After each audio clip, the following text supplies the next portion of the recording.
An ode to Genghis the cat. He was a fantastic example of what it means to be a stoic wild cat. In his last couple of years he learned to be tame, but never changed his stoic behavior.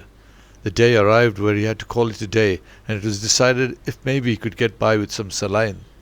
Ghenghis was clearly ill, and his temperature didn't need to be checked. It was obvious he had fever. Even so, an assistant stuck a thermometer up his backside without even putting on the lotion or lubricant. For a stoic but heavily dehydrated cat, this was the ultimate hit to his pride. The question has to be asked, would a human like to be treated this way? How come another way hasn't been found yet? Humans have landed on the moon. Even gone and parked on Mars. And you'd think that sometime soon they'll stop shoving things up an animal's arse.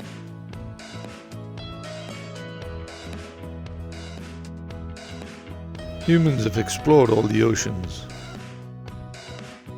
even delved deep into the densest of jungles. And then when it comes to an animal's buns, all you hear are grief-stricken mumbles.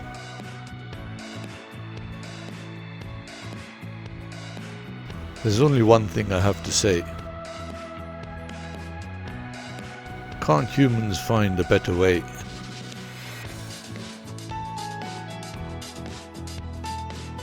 Even when the animal is so sick and close to death. All the human dad and mum want is an answer. All they get is an assistant's bad breath. And an animal that's suddenly become a ballet dancer.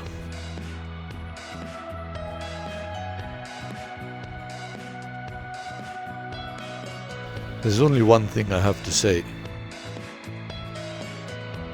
Can't humans find a better way?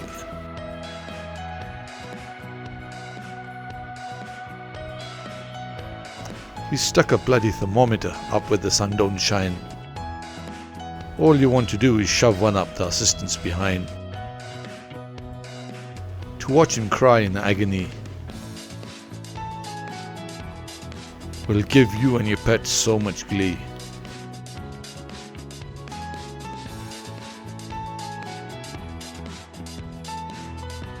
There's only one thing I have to say. Can't humans find a better way?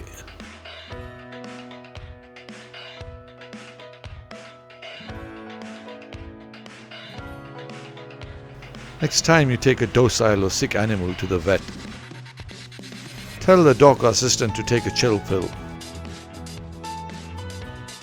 The poor animal hasn't been brought in a net. You and your thermometer can go climb a hill.